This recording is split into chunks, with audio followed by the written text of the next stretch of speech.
Kesadaran itulah yang menjadikan orang seperti Abdullah bin Umar tadi menolak semuanya. Jabatan khilafah ditolak. Dikasih harta yang gak habis sampai 7 turunan ditolak. Alasannya apa? Karena beliau ingin meninggalkan dunia ini dengan tangan yang bersih. Tidak ada noda. Masya Allah. Coba kalau ada penguasa anak-anaknya kayak begitu. Masya Allah.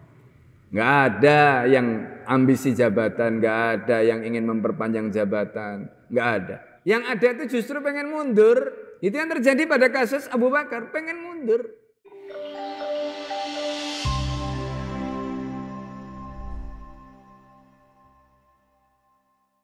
Assalamualaikum warahmatullahi wabarakatuh.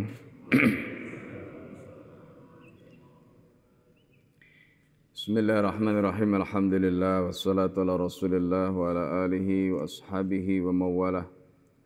La hawla wa la quwwata illa billah. Rabbi shrah li sadri wa yassir li amri wa hlul 'uqdatam min lisani yafqahu qawli.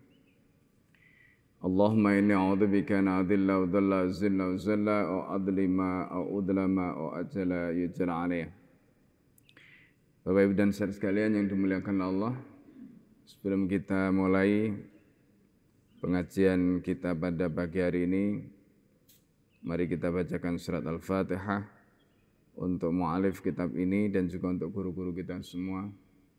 Semoga Allah Subhanahu wa taala memberikan kepada kita ilmu yang bermanfaat dan membawa keberkahan dalam kehidupan kita di dunia maupun di akhirat. Ala hadin niyah wa likulli niyatin salihah. Al-Fatihah. إياك نعبد وإياك نستعين صراط الذين أنعمت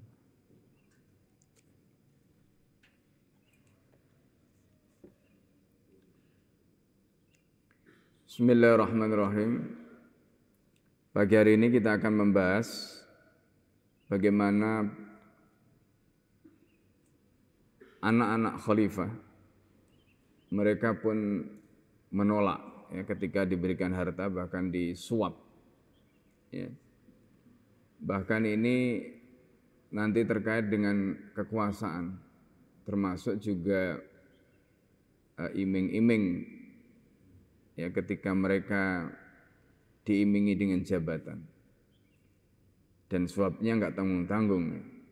Jadi ini pelajaran bagi kita bahwa ternyata di masa lalu apa yang hari ini terjadi itu pun sebenarnya sudah ada, tetapi karena keimanan, karena kezuhudan, dan karena kewaraan mereka, maka fenomena-fenomena yang hari ini kita lihat yang sesungguhnya itu fenomena yang sifatnya manusiawi, artinya dilakukan oleh manusia.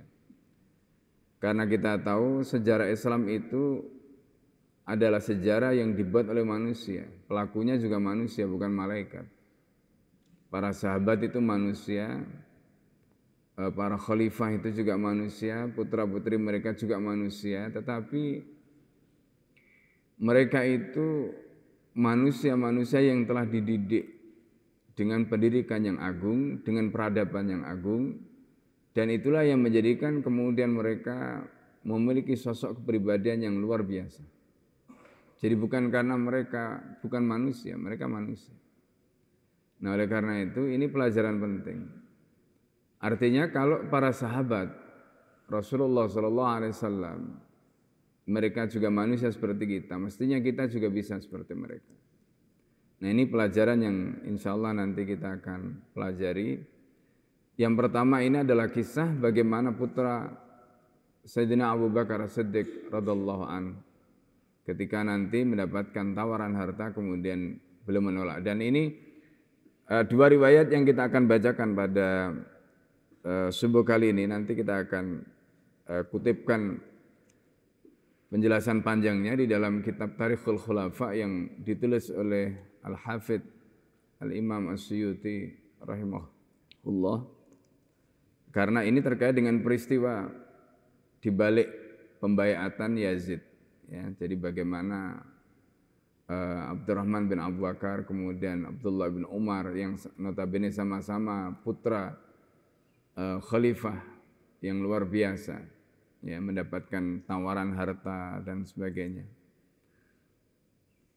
Riwayat yang pertama, mari kita mulai. Qala al-mu'allif rahimahullah, nafa'ana bihi wa bi'ulumihi fid dharain amin. Raddu Abdurrahman ibn Abi Bakar As-Siddiq radhiyallahu anhuma, penolakan Abdurrahman bin Abu Bakar As-Siddiq radhiyallahu anhuma al-mala. Jadi penolakan mereka, ya, penolakan Abdurrahman bin Abu Bakar terhadap harta ini, ya, jadi penolakan terhadap harta. Qissatuhu ma'a Muawiyah. Jadi ini adalah kisah beliau dengan Muawiyah. Jadi Muawiyah ini sahabat Nabi. Ya, Muawiyah ini sahabat Nabi juga. Ya. Meskipun Muawiyah ini bisa dikatakan masuk Islam belakangan. Sebagian orang itu ada yang mempertanyakan status Muawiyah sebagai sahabat, tetapi kita sepakat Muawiyah itu sahabat. Ya. Kita sepakat Muawiyah itu sahabat. Nah, apa dasarnya Muawiyah itu adalah sahabat? Nanti kita bisa kutip penjelasannya Ibnu Musayyab di dalam kitab yang dikutip oleh Ibnu Hajar Al-Asqalani, yaitu Al-Isabah fi Tamyiz Sahabah. Jadi ketika beliau menjelaskan tentang definisi sahabat, siapa sahabat itu? Sahabat itu adalah kullu man sahiban nabi sanatan aw sanataini wa ghaza ma'ahu ghazwatan aw ghazwataini. Itu sahabat. Itu definisi yang paling berat sebenarnya. Kalau kita mendefinisikan sahabat, itu definisi yang paling berat. Kullu man sahiban nabi sanatan aw sanataini. Siapapun yang membersamai Nabi setahun atau 2 tahun. Wa ghaza ma'ahu, dan pernah berperang bersama Nabi, ghazwatan au ghazwataini, sekali perang atau 2 kali perang. Itu definisi yang paling berat, karena definisi yang lain itu lebih ringan tentang sahabat. Tidak ada di situ syarat sohibah, tidak ada syarat sohibah. Paling misalnya man laqiyan nabi mukminan misalnya. Jadi orang yang pernah bertemu Nabi dalam keadaan beriman. Nah itu definisi yang biasanya dipakai oleh ahli hadis. Ya, man laqiyan nabi mukminan. Siapa saja yang pernah bertemu Nabi dalam keadaan mukmin, ya dia sahabat. Ini. Ada yang mendefinisikan man ro'a. Meskipun nanti definisi ini dilemahkan atau ditolak. Karena kenapa kok tidak menggunakan kata ro'a? Karena sahabat itu ada yang buta. Lah kalau nanti definisinya sahabat itu man ro'a, setiap orang yang melihat Nabi mukminan. Abdullah bin Maktum itu enggak sahabat karena buta. Nah, ini masalah. Karena itu kemudian ahli hadis tidak memakai definisi man ro'a. Tapi man laqiya, orang yang bertemu. Orang bertemu itu bisa buta, bisa tidak buta. Yang penting dia bertemu dalam keadaan beriman, dia sahabat. Kenapa kalau di situ disebutkan mukminan? Karena nanti ada orang-orang yang ketemu Nabi tapi tidak beriman. Abu Jahal misalnya ketemu Nabi. Iya. Abu Lahab itu ketemu Nabi, pamannya Nabi. Tapi dia bukan sahabat. Kenapa? Karena tidak beriman. Nah, ini ya, itu definisi. Tapi definisi ini ringan. Ya, definisi ini ringan. Nah, definisi Sa'id bin Al-Musayyib tadi itu paling berat karena di situ harus menyertakan makna suhbah. Jadi kullu man sahiban nabi, siapa saja yang membersamai Nabi sanatan aw sanataini, setahun atau 2 tahun, wa ghaza ma'ahu, dan pernah berperang bersama Nabi, ghazwatan aw ghazwataini, sekali perang atau 2 kali perang. Nah, sekarang kita cek ini, definisi ini kita pakai untuk, ini definisi yang paling berat.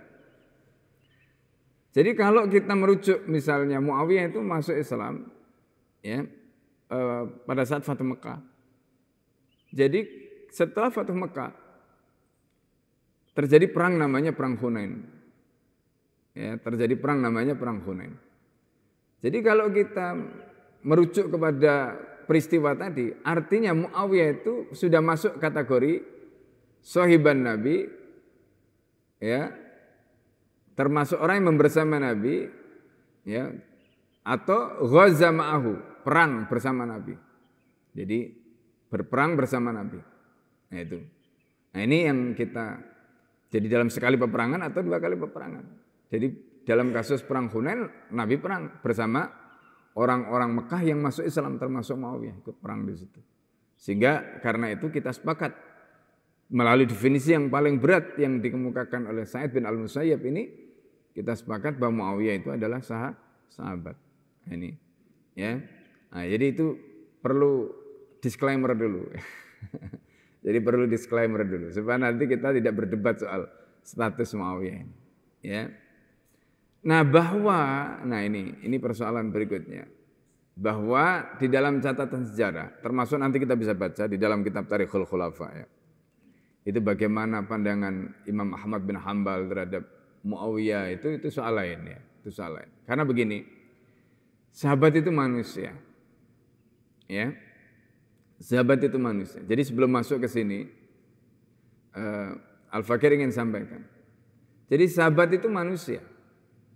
Yang namanya manusia itu ya tetap manusia. Meskipun statusnya sebagai sahabat, tapi bisa saja melakukan kesalahan seperti manusia. Gitu. Termasuk juga ambisi kekuasaan. Ya, ada yang punya ambisi kekuasaan. Gitu. Nah, di dalam sejarah, Muawiyah ini termasuk memang orang yang punya kecakapan. Ya, Muawiyah ini termasuk orang yang punya kecakapan, kemampuan, karena memang dari keturunan suku Quraisy yang dia memang punya pengaruh. Ya. Nah, hanya satu, ya, sejarah itu kemudian mengantarkan beliau mulai dari zaman Nabi juga punya peran sebagai penulis wahyu. Kemudian pada zaman Umar, ya, beliau itu sudah diangkat untuk menjadi wali atau gubernur. Dilanjutkan pada zaman Utsman sampai wafat, sampai kemudian akhirnya Sayyidina Ali. Jadi panjang kekuasaannya di Syam. Nah, ini yang kemudian menjadi catatan sejarah. Kenapa Muawiyah itu begitu kuat? Nah, ini menjadi catatan sejarah. Zaman Nabi itu ketika mengangkat kepala daerah, Nabi itu enggak pernah mengangkat kepala daerah dalam jangka waktu yang panjang. Ini juga menjadi pelajaran. Jadi kalau kepala daerah diangkat terlalu lama, apalagi kemudian dia memegang harta dan tentara, itu berpotensi besar sekali. Ini ceritakan Ibnu Khaldun dalam kitabnya Muqaddimah, termasuk tarikhnya Ibnu Khaldun. Itu punya potensi untuk memberontak. Karena dia pegang 2 kekuatan, harta dan memegang kekuatan tentara. Itu punya potensi untuk memberontak. Nah, karena itu Al-Allamah Syekh Muhammad Taqiyuddin Al-Albani rahimahullah di dalam kitabnya Nidamul Hukmi berangkat dari contoh yang diajarkan Nabi, kemudian yang pengalaman dari kasus Muawiyah. Maka kemudian beliau menjelaskan ada 2. Pertama, pengangkatan kepala daerah itu tidak boleh dalam jangka waktu yang panjang. Karena itu akan membahayakan, akan menimbulkan mudarat. Dan itu terjadi pada zaman Sayyidina Ali ketika menjadi khalifah. Sayyidina Ali itu khalifah yang sah. Tapi ibarat kekuasaan, Muawiyah itu ibaratnya sudah membangun dalam tanda petik kekuasaan lama di Syam gitu.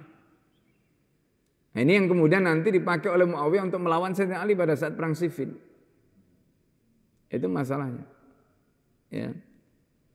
Nah, karena itu catatan yang kedua, selain catatan yang pertama tadi, catatan yang kedua adalah tidak boleh kepala daerah itu memegang tentara, tidak boleh. Yang kedua, kepala daerah juga tidak boleh memegang dana sendiri, itu enggak boleh. Karena kalau dia pegang 2 ini dengan kekuasaan yang lama itu sangat berpotensi. Bayangkan sekelas Muawiyah sahabat. Apalagi kalau orang-orang kayak kita ini. Ya kan? Maka wilayah yang memiliki penguasa kepala daerah seperti itu sangat rawan sekali untuk melakukan separatisme. Jadi gerakan pemisahan diri. Itu sangat rawan sekali. Dan ini yang ditulis oleh Ibnu Khaldun dalam kitab Muqaddimah. Ini makanya ini menjadi pelajaran penting. Jadi kalau kita belajar sejarah itu, kita juga perlu membaca analisis, ya, termasuk tulisan Ibnu Khaldun ini, masya Allah luar biasa. Dalam kitab Muqaddimahnya maupun dalam Al-Ibarnya, tarikh yang beliau tulis. Nah ini sedikit tentang cerita Muawiyah tadi. Nah, kemudian Imam Al-Mawardi di dalam kitabnya maupun kemudian Imam Nawawi, ya, di dalam kitabnya. Jadi Imam Mawardi dalam kitab Al-Ahkam Sultaniyah, kemudian Imam Nawawi itu di dalam kitab beliau, ya, di situ beliau menjelaskan tentang kekuasaan penguasa yang ketika dia mendapatkan kekuasaan itu dengan cara memberontak. Nah, ini dibahas, ya. Kalau dalam kitabnya Imam Nawawi itu di situ disebutkan dengan ungkapan hukmut tasallut, ya, hukmut tasallut, ya, atau al-ghalabah, al-qahru wal ghalabah. Nah, itu. Jadi kekuasaan yang didapatkan karena melakukan tadi pemberontakan atau al-ghalabah. Al-ghalabah itu berarti dia ya merebut kekuasaan dan menang. Ini kasusnya Muawiyah. Jadi karena ada sejarah itu maka ulama kemudian membahas. Ya, dalam kitabnya Rawdatut Thalibin, ya, Imam Nawawi itu menceritakan itu. Ya, meskipun tidak spesifik cerita tentang kasus Muawiyah, tetapi kita tahu karena sejarah awalnya itu dari situ. Gitu.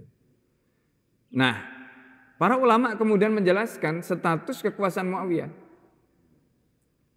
Jadi setelah Muawiyah itu berkuasa, lalu kemudian Sayyidina Hasan kemudian memberikan baiat kepada Muawiyah. Kan itu 6 bulan. Jadi Muawiyah setelah Sayyidina Ali wafat, kekuasaan berpindah kepada Muawiyah tetapi dengan cara tadi yang tidak sah. Karena Muawiyah sebelumnya melakukan dalam tanda petik pemberontakan terhadap Sayyidina Ali. Dan kemudian terjadi peristiwa tahkim, arbitrase.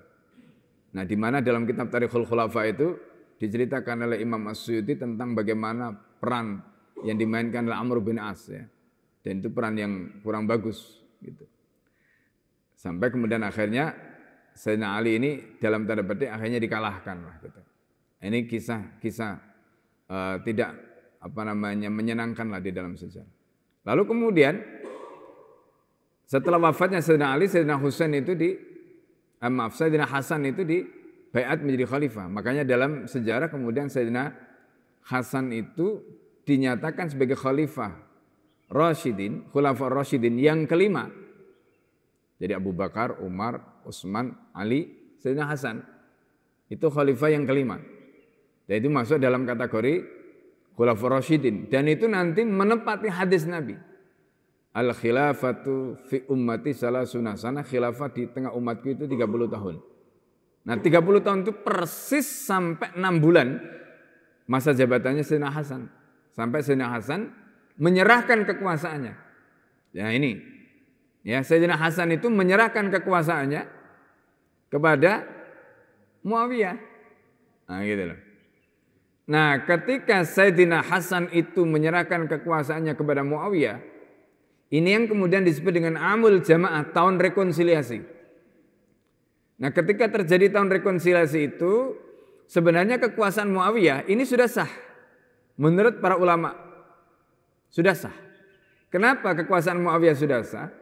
Karena kekuasaan Muawiyah ketika itu yang awalnya didapatkan dengan cara yang tidak sah, tapi karena ada baiat yang diberikan oleh Sayyidina Hasan kepada Muawiyah, maka kekuasaan Muawiyah pada waktu itu sah.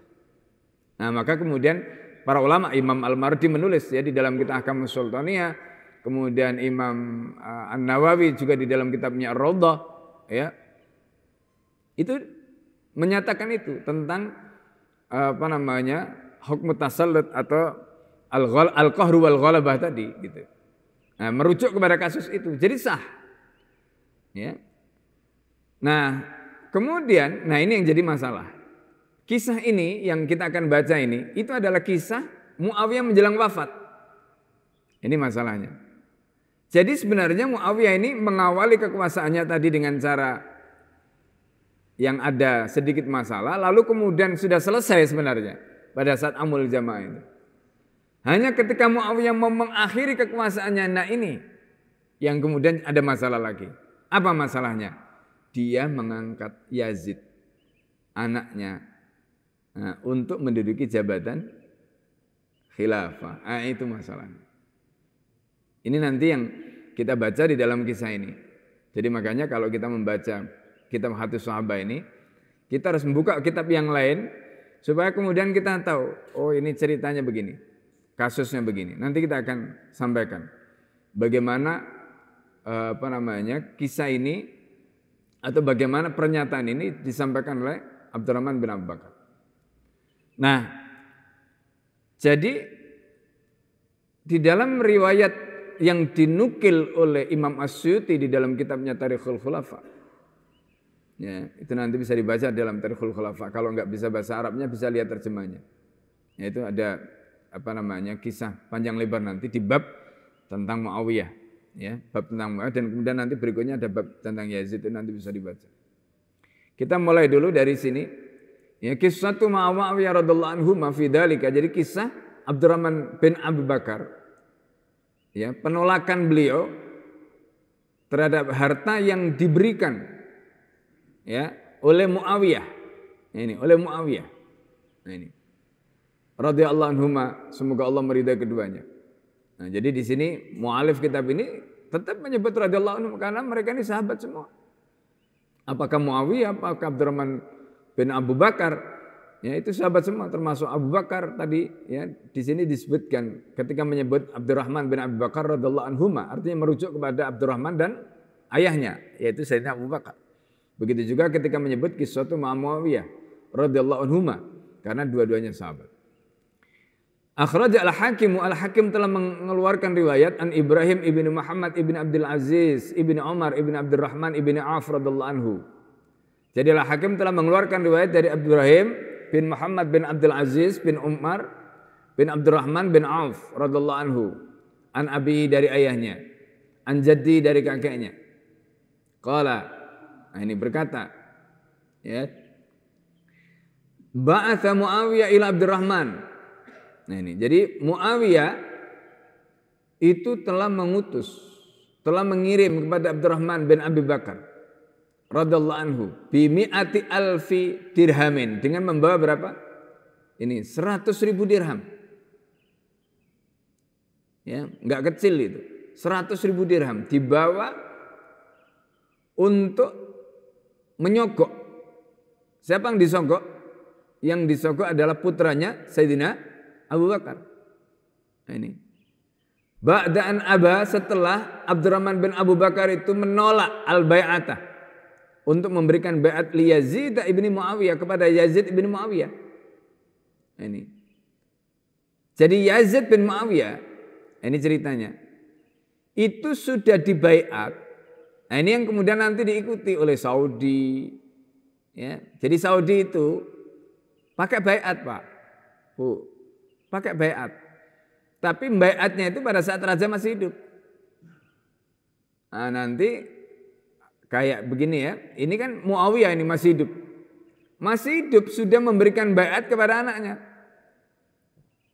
Iya kan? Nah ini, jadi masih hidup sudah memberikan, tapi itu belum dianggap sebagai khalifah yang sah. Gitu. Itu belum dianggap sebagai bai'at pada khalifah yang sah.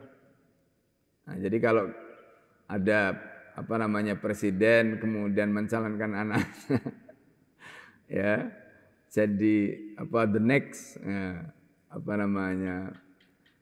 calon presiden misalnya gitu. Nah, itu ada sejarahnya memang ya, tapi ini sejarah tidak baik sebenarnya. Ini sejarah tidak baik. Nah, di sini disebutkan, jadi Muawiyah itu bahkan di dalam kitab yang lain, ini yang lebih dahsyat lagi. Dalam kitab yang lain itu disebutkan Siapa yang tidak mau membaiat? Jadi kan itu dikasih dua pilihan. Bisaif wal mal. Yang mau dikasih duit, yang tidak mau diancam dengan pedang. Nah, itu. Diancam dengan pedang. Sampai begitu. Zaman Muawiyah ini. Nah, ini yang kita katakan, ini kesalahan sejarah. Gitu. Ini kesalahan sejarah. Nah, kalau ada kasus seperti ini, kita jangan menyalahkan sistemnya. Ya kan? Kita jangan menyalahkan sistemnya. Yang salah itu pelakunya, oknumnya. Nah, gitu. Meskipun beliau sahabat, tapi sahabat juga manusia gitu. Ya. Sahabat juga manusia. Nah, itu nanti kita bisa baca di dalam kitab Al-Imam Mawasiyasa yang ditulis oleh Ibnu Qutaibah. Kitab ini termasuk kitab yang paling awal ya, membahas tentang pemerintahan. Dan di situ banyak ya, kisah ya, tentang, termasuk kita bisa membaca bagaimana ambisinya Muawiyah. Dalam surat menyurat antara Muawiyah dengan Sayyidina Ali itu kita bisa membaca bagaimana ambisinya Muawiyah yang luar biasa. Ya. Ada satu kalimat yang menarik yang disampaikan Sayyidina Ali gitu. Ketika kasus pembunuhan Sayyidina Utsman. Ya, kasus kan peristiwanya itu kan dimulai dari kasus pembunuhan Sayyidina Utsman. Jadi Sayyidina Utsman itu terbunuh di Madinah. Nah, pada saat Sayyidina Utsman terbunuh di Madinah itu, sebenarnya Sayyidina Ali, Sayyidina Hasan ya, itu dalam posisi yang istilahnya itu fight lah gitu. Kalau seandainya Sayyidina Utsman yang ketika itu dikepung mengizinkan Sayyidina Ali, itu dilawan itu mereka-mereka yang mengepung rumahnya Sayyidina Utsman. Tapi Sayyidina Utsman mengatakan jangan, karena Sayyidina Utsman tidak ingin terjadi pertumpahan darah. Maka Sayyidina Ali dilarang untuk melawan mereka. Akhirnya ya nggak bisa apa-apa karena khalifah melarang. Sampailah kemudian akhirnya negosiasi-negosiasi itu nggak berhasil, sampai kemudian akhirnya terjadilah kasus itu. Nah, setelah terbunuhnya Sayyidina Utsman, kan yang akhirnya diangkat menjadi khalifah kan Sayyidina Ali. Nah, siapa yang kemudian membaiat Sayyidina Ali pada saat itu? Yang membaiat Sayyidina Ali itu adalah mereka yang disebut dengan Ahlu Thawrah tadi, mereka yang melakukan perlawanan terhadap Sayyidina Utsman tadi. Nah, Sayyidina Ali itu sudah punya pikiran jauh ke depan. Nanti kalau beliau dibaiat di rumahnya, ini pasti fitnahnya lebih besar lagi. Karena dianggap ada kong kali kong gitu. Maka Sayyidina Ali mengatakan, kalau kalian mau memberikan baiat, baiatlah di masjid. Akhirnya dibaiat di masjid. Secara terbuka dan tidak ada keraguan sedikit pun bahwa memang Sayyidina Ali nggak terlibat. Prinsipnya begitulah. Ya. Lalu kemudian setelah peristiwa itu kan sudah selesai nih. Nah, soal kemudian khalifah itu prioritasnya seperti apa? Kan terserah khalifah. Apakah menyelesaikan kasus tadi atau kan menyelesaikan kasus yang lain? Karena ketika itu kemudian muncul kan hal-hal yang menjadi prioritas khalifah itu untuk diselesaikan. Tapi Muawiyah di dalam suratnya itu selalu mendesak kepada Sayyidina Ali agar kemudian segera menghukum orang-orang yang melakukan ya pembunuhan terhadap Sayyidina Utsman tadi itu. Nah, ini yang menjadi pintu masuk setan untuk mempengaruhi ya Muawiyah tadi. Sehingga akhirnya muncul tuduhan-tuduhan macam-macam. Nah, gitu ceritanya itu. Dalam suratnya Sayyidina Ali mengatakan begini, man anta wa Utsman. Itu kalimatnya. Man anta wa Utsman. Jadi kalau di bahasa Indonesia kan itu, memangnya hubungan kamu dengan Utsman itu apa? Man anta wa Utsman. Memangnya hubungan kamu dengan Utsman itu apa? Anaknya saja itu sudah bisa menerima dan tidak menuntut macam-macam sebagaimana yang kamu lakukan. Lah kok kamu itu ngotot gitu loh.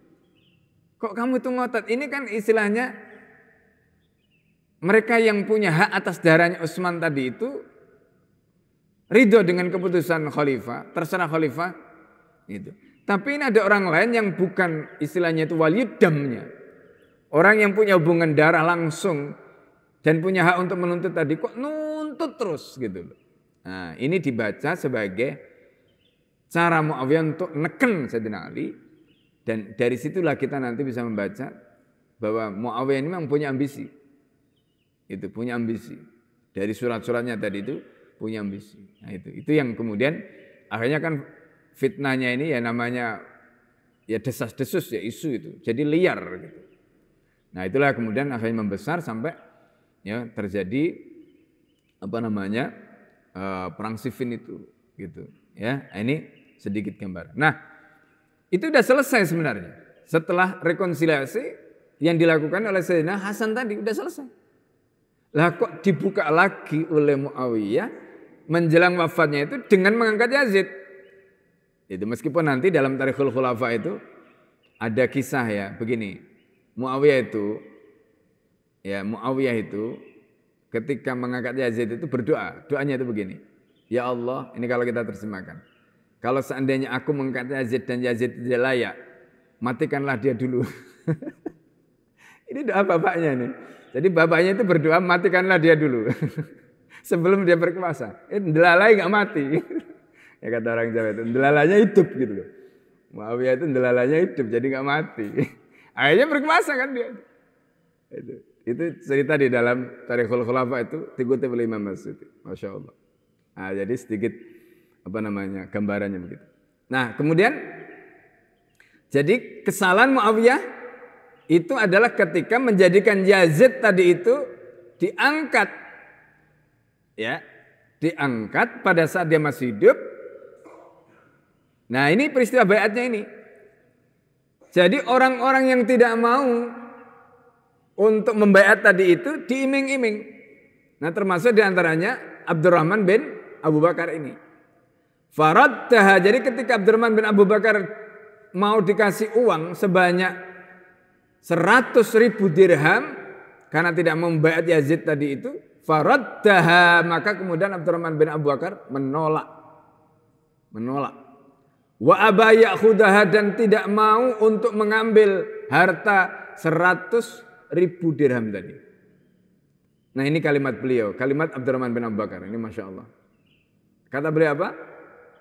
Jadi kata beliau, ya, ini. Wa qala abi udini bidunyaya, apakah aku akan menjual agamaku dengan duniaku, katanya. Nah, ini penting ini. Ya, jadi kalau kemarin rame-rame kasus fatwa ya kan. Jadi ada beberapa ulama memfatwakan yang kasus pemagaran laut itu kan. Nah, itu kan rame itu kan kemarin tuh. Nah, itu mestinya baca nih kalimat nih. Ya, baca ini kalimat nih. Kalimat yang disampaikan oleh Abdurrahman bin Abu Bakar. Ya kan? Beliau mengatakan apa? Abi udini, apakah aku akan menjual agamaku bidunyaya dengan duniaku? Enggak sudi, kata beliau. Karena ini menyangkut apa? Soal prinsip. Gitu. Soal keyakinan. Jadi Yazid ini, ya ada banyak riwayat nanti itu disebutkan ya. Yazid ini ya dianggap tidak layak gitu. Wong waktu itu masih banyak yang layak kok. Ya. Bahkan, nah ini yang menarik ya. Ini kan kemudian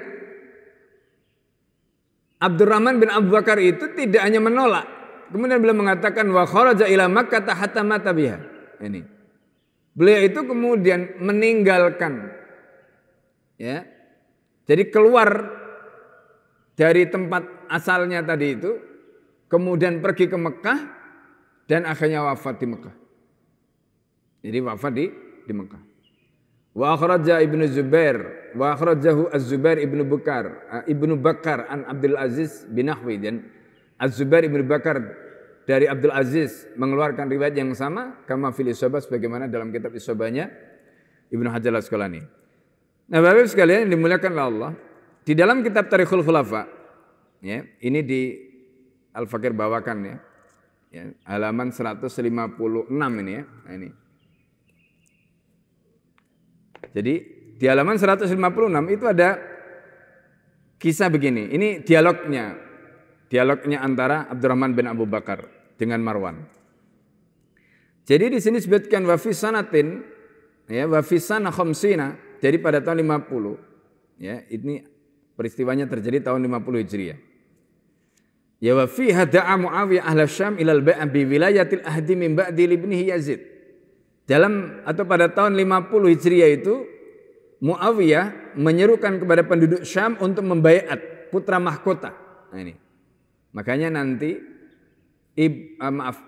Imam Ahmad bin Hanbal itu menyebut Muawiyah itu bukan sebagai khalifah, tapi disebut sebagai raja. Nah itu. Ya, disebut sebagai raja. Meskipun ya kita boleh sepakat boleh tidak. Meskipun faktanya, karena nanti ada hadis riwayat Imam Ahmad juga dalam kitab Musnadnya, itu disebutkan takun nubuwah fikum masyaallah an takun, ya, summa yarfa'u haida sya yarfa', summa takunu khilafah ala minhajin nubuwah, wa satakunu masyaallah an takun summa yarfa'u haida sya yarfa'ha.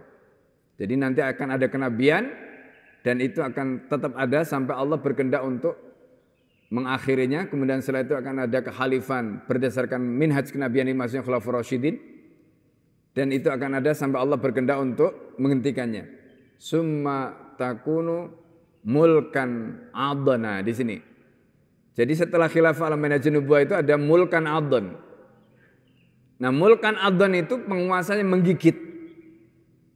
Ya, siapa yang dimaksud penguasa menggigit dan kenapa Rasulullah menggunakan kata adon? Adon itu biasanya menggigit dengan kuat. Menggigit dengan kuat. Dan biasanya dalam riwayat yang lain itu disebutkan addu alaiha bin nawajidi. Gigit yang paling kuat itu dengan gigi geraham. Makanya dalam riwayat itu disebutkan addu alaiha bin nawajidi. Ya. Nah, kenapa Nabi itu menggunakan kata mulkan adon? Karena penguasa tadi itu tidak mau melepaskan kekuasaannya. Nah, itu. Dan ini dimulai dari siapa? Dari Muawiyah. Gitu. Jadi persis seperti hadis Nabi tadi. Mereka tidak mau melepaskan kekuasaannya dan itu dimulai dari Muawiyah. Ketika Muawiyah itu tidak mau melepaskan kekuasaannya dan diserahkan kepada anaknya. Nah, gitu. Makanya nanti dalam dialog ini dibantah oleh Abdurrahman bin Abu Bakar. Ini kalimatnya beliau.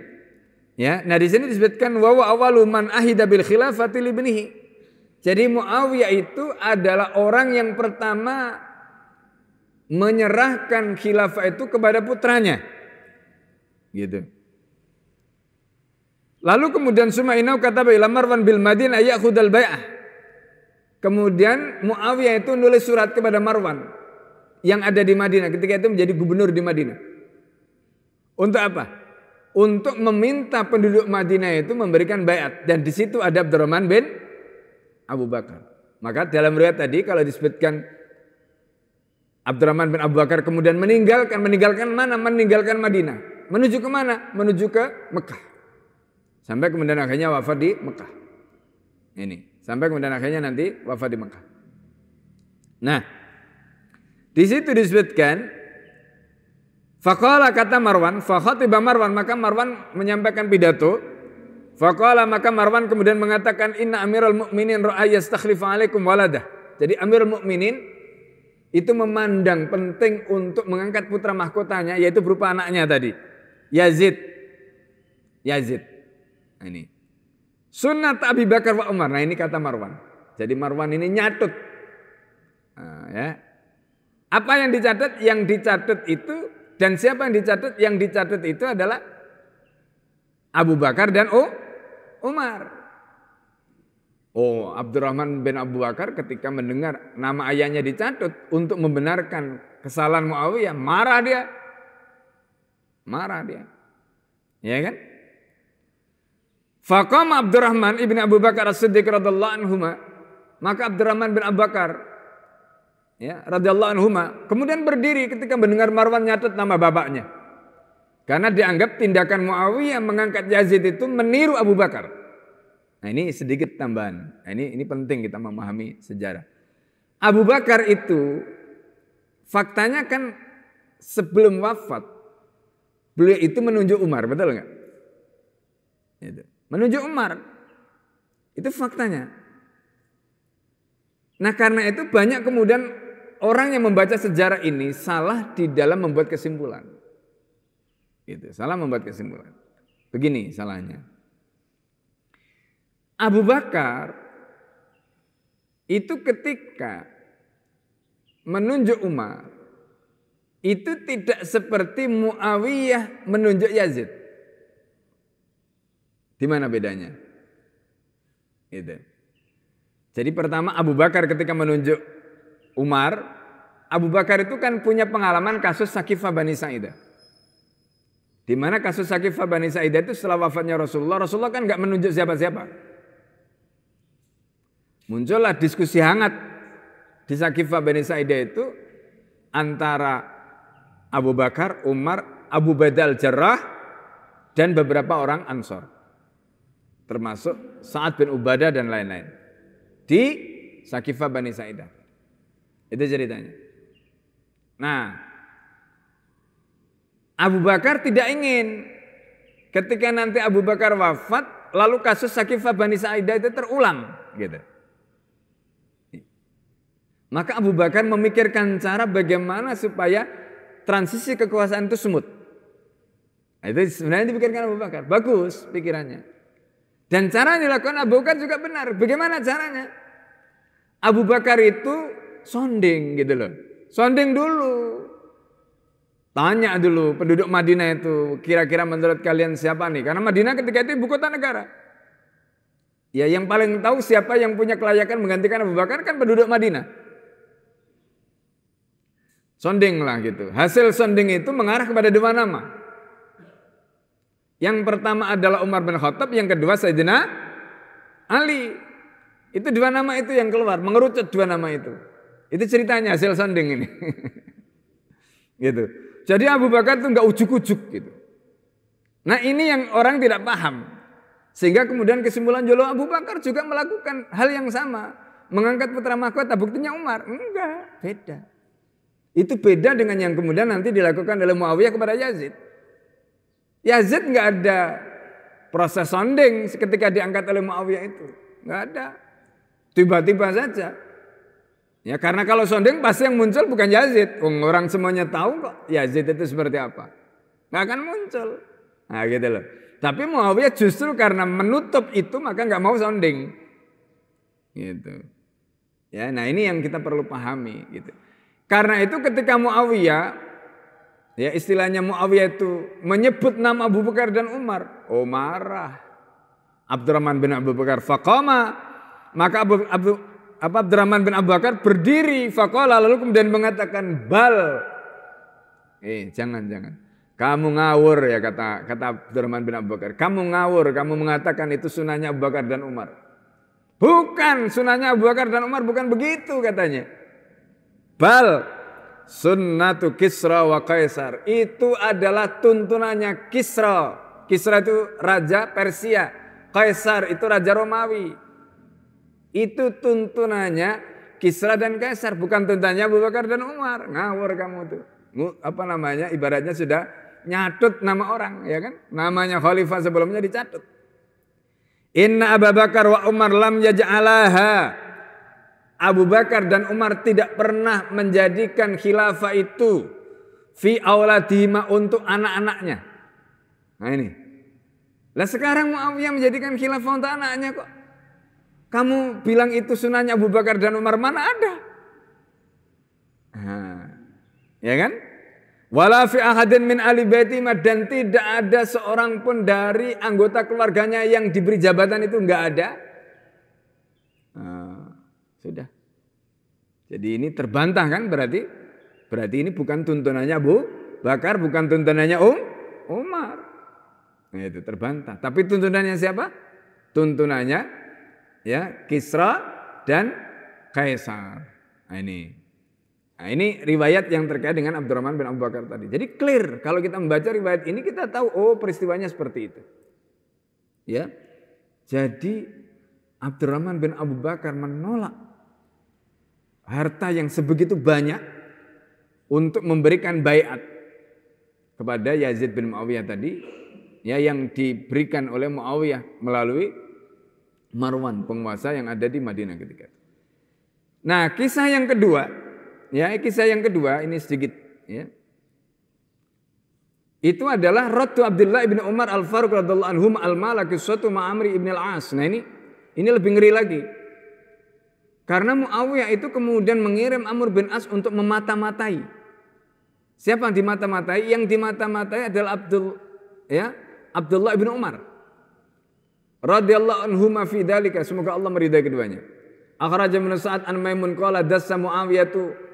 Ya, jadi Muawiyah itu di situ disebutkan dassa. Jadi kata dassa di situ adkhalau jasusan. Jadi maksudnya Muawiyah itu menyusupkan, ya, Amr bin As ini sebagai mata-mata. Radhiyallahu anhu, semoga Allah meridai keduanya. Wa huwa yuridu ayya'lama. Apa yang diinginkan oleh Muawiyah?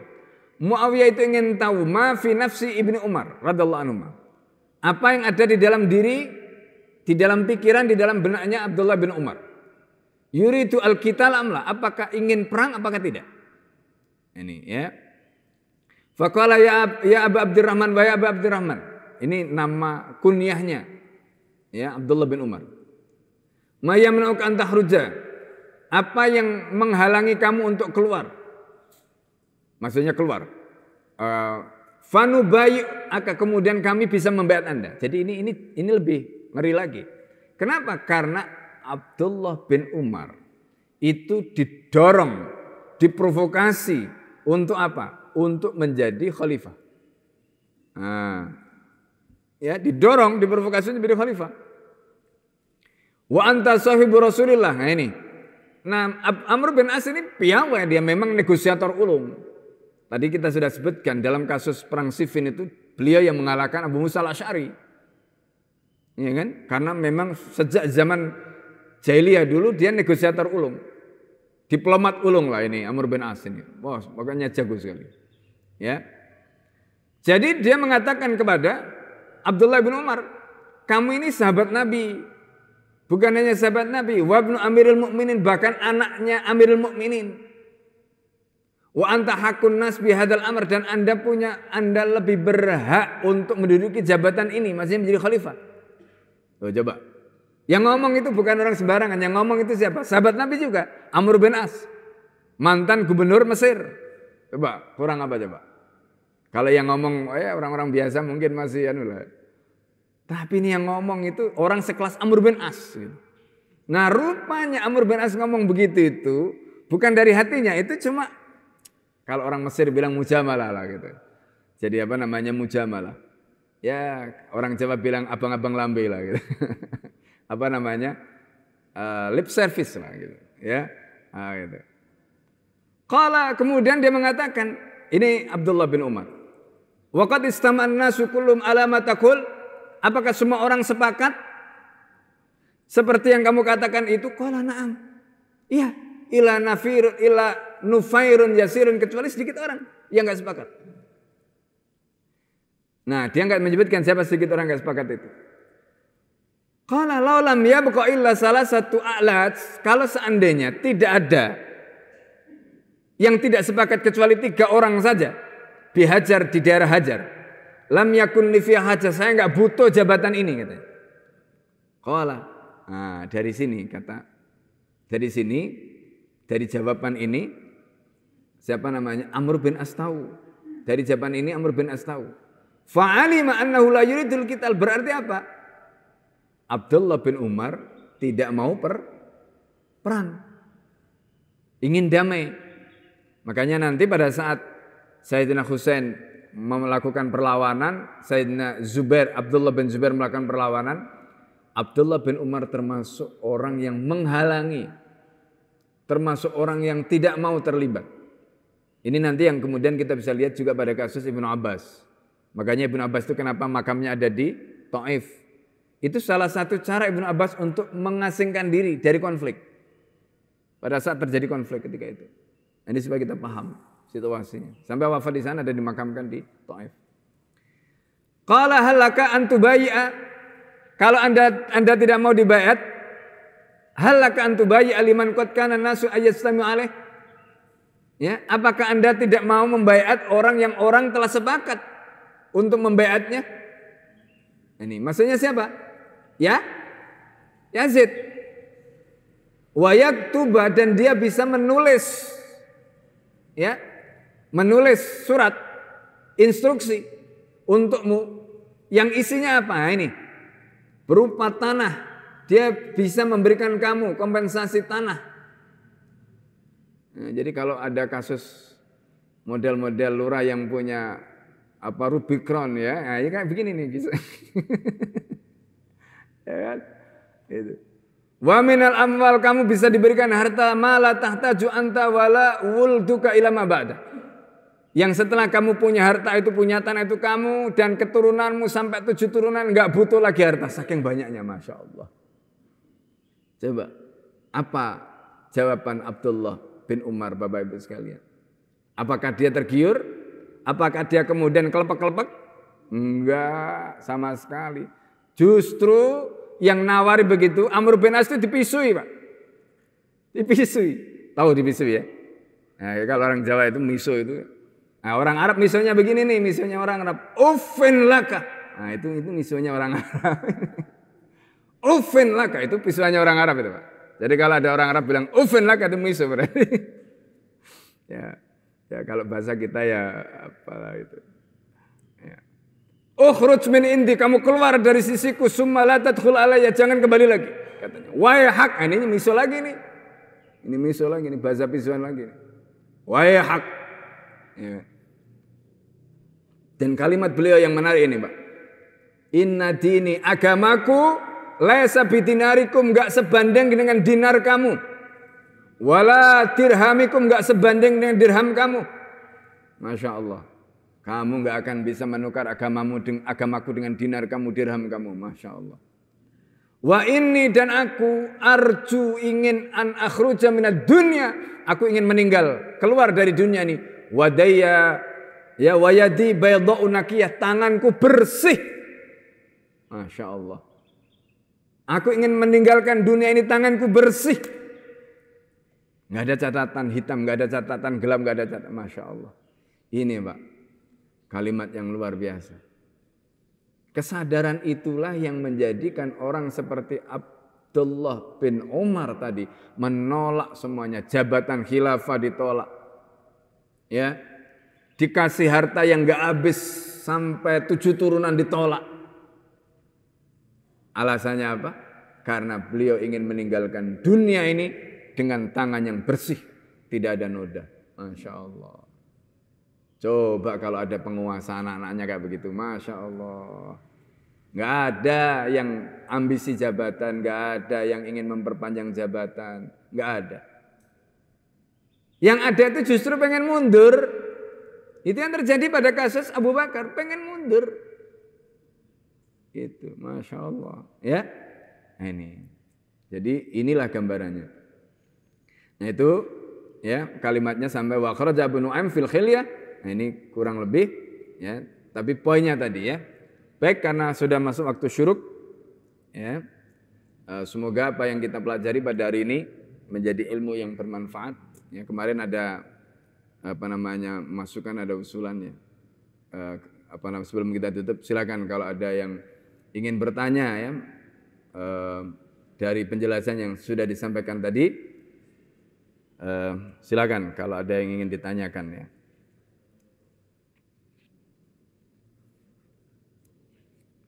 Nah sedikit ya, di Tarikhul Khulafa itu ada kalimat panjang yang dikutip oleh As-Suyuti terkait dengan pidatonya Abdullah bin Umar.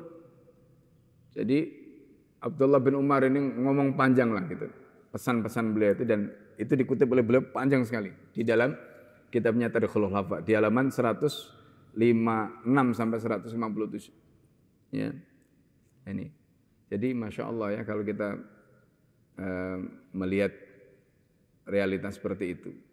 Ya. Jadi, nah ini sedikit catatan ya, kalau tidak yang bertanya, sedikit catatan. Kita mungkin bertanya, oh ternyata sejarah Islam itu juga ada fragmen atau ada penggalan-penggalan sejarah di mana di situ juga ada konflik, ada kasus-kasus kayak tadi. Tadi kita sudah sampaikan ya Bapak-Ibu sekalian. Sejarah itu dibuat oleh manusia. Manusia itu tidak ada yang maksum kecuali nabi. Gitu ya. Manusia itu tidak ada yang maksum kecuali nabi. Nah, oleh karena itu maka yang namanya kesalahan-kesalahan manusia itu terjadi gitu. Jadi karena itu kasus Muawiyah tadi itu cara kita membacanya bagaimana? Ya sudah, tempatkan itu sebagai kesalahan manusia gitu. Jangan melihat kalau begitu sistem Islam itu tidak ideal, buktinya begini, enggak. Sistem Islam tetap ideal. Namanya manusia menjalankan sistemnya itu yang tidak ideal. Kadang-kadang yang namanya manusia ada yang tergoda dengan harta, dengan jabatan dan sebagainya, itu ada, itu manusia gitu. Nah, oleh karena itu ya di dalam sejarah tadi ada yang kita sebut sebagai isaah, kesalahan-kesalahan di dalam penerapan. Baiatnya benar tidak salah. Yang salah dalam menerapkan baiat. Itu yang salah. Bagaimana menerapkan baiat yang salah? Menerapkan baiat yang dilakukan dengan menggunakan iming-iming. Iming-iming harta, iming-iming. Jadi kalau kita bicara soal money politik, ya kan? Money politik. Jadi ternyata zaman Muawiyah itu sudah ada money politik. Itu tadi. Tapi kan itu salah, gitu. Itu salah. Nah, ini masuk dalam kategori kesalahan, gitu. Kesalahan di dalam penerapan baiat. Termasuk juga ketika melakukan baiat dengan menggunakan pedang, itu juga salah. Ya kan? Mengintimidasi, menteror, ya kan? Menggunakan aparat, itu juga salah. Itu salah. Ya kan? Nah ini. Ya kalau sekarang kasus pemilu kan, ya kan, kotak suaranya. Ya itu kesalahan-kesalahan di dalam sejarah dan itu manusia yang melakukan. Kenapa kok ada manusia yang curang, ada yang culas, ada yang macam-macam tadi itu? Ya karena ingin mempertahankan kekuasaan.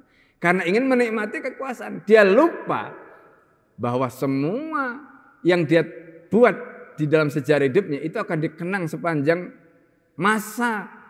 Dan itu akan dicatat bukan hanya di sini sampai di akhirat. Sampai di akhirat. Coba bayangkan ya. Ini kan sekarang yang lagi rame kasus, akhirnya terbongkar semua kan kasus HGB, SHM, bahkan ada yang sudah SHM kasus laut itu kan. Itu. Dan ternyata kemudian setelah diteliti pejabat-pejabat di daerah terlibat. Pertanyaannya, beranikah mereka melakukan itu? Kalau tidak ada lampu hijau dari yang atas. Ya, cuma kebetulan yang teknis kan di bawah. Ya kan? Artinya apa? Mereka semuanya nanti, karena hadis Nabi itu keras loh kalau urusan tanah itu. Orang yang mengambil tanah orang lain dengan cara yang dolim itu nanti dia akan ditenggelamkan di dalam tanah itu sampai dasar yang ketujuh. Coba bayangkan. Masya Allah. Ya paling dia dapat juga berapa miliar, berapa. Tapi nanti setelah, toh hidupnya nggak lama. Setelah dia mengumpulkan semuanya itu berapa lama sih? Nanti yang menikmati juga bukan dia, ahli warisnya mungkin. Tapi hari ini kita bisa melihat bagaimana nasibnya, ya, mengalami berbagai macam protes dan sebagainya, itu yang luar biasa. Nah itu tadi makanya kalimatnya Abdullah bin Umar tadi itu luar biasa. Wa inni arju an akhruja minad dunya wa yadi baydha'u naqiyya. Aku ingin meninggalkan dunia ini dan tanganku bersih, tidak ada kotoran. Subhanallah. Kalau kita berpikirnya begitu, Masya Allah. Ya, mungkin itu catatan yang bisa Al-Fakir sampaikan karena tidak ada yang bertanya. Jadi kita cukupkan sampai di sini dengan doa kafaratul majlis. Subhanakallahumma hamdika asyhadu an la ilaha illa anta astaghfiruka wa atubu ilaik. Assalamualaikum warahmatullahi wabarakatuh.